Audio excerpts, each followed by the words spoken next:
So now in the previous lecture, we added the logic to fetch the data. And here I actually got a little hint that I should not name my local variable, which is only used in this function, with an underscore at the beginning. It works, but it's actually not recommended, so let's get rid of that. But with that, this is how we're loading the data. And of course, this works. The data is here, as you can see. But there are actually various aspects that we can improve here. For one, it seems a bit redundant to send a request and load the data if we're coming back from the new item screen.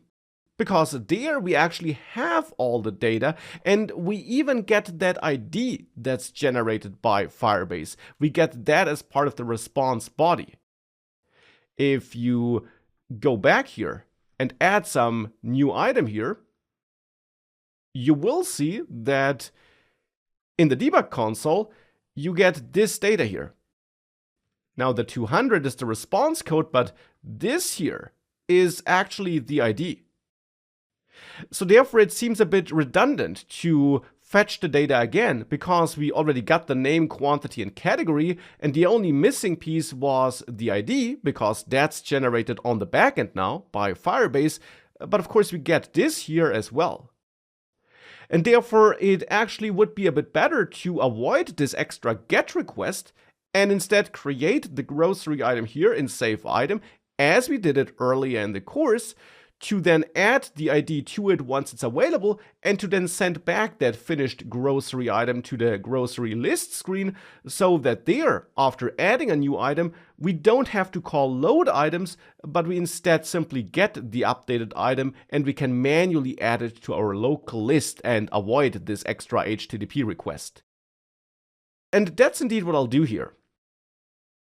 I will switch back to the code we had before, where I do pass a new grocery item to pop, and here the ID should be the ID that's part of our response body. So this ID here. Now this response body is in JSON format. So to access it, we first of all have to decode it.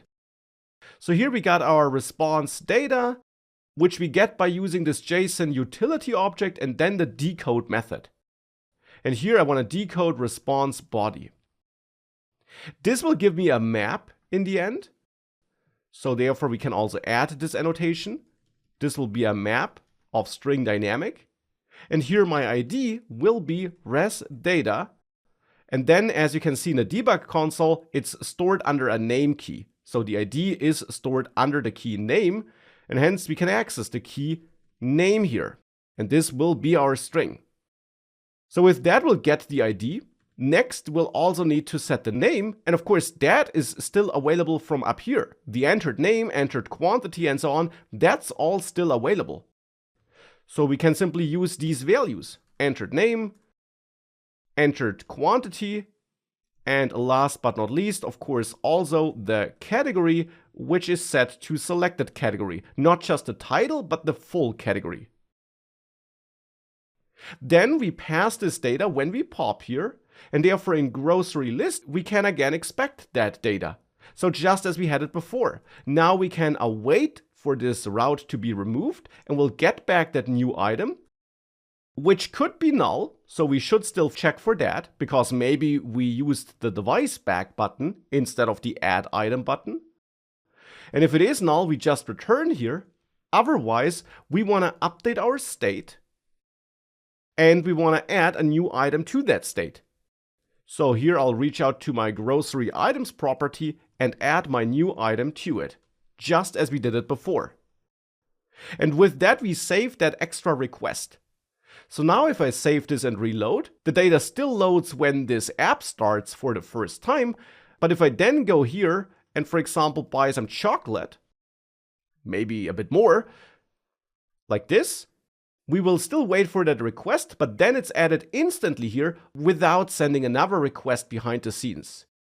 And I'd say that's an optimization which we definitely should apply here.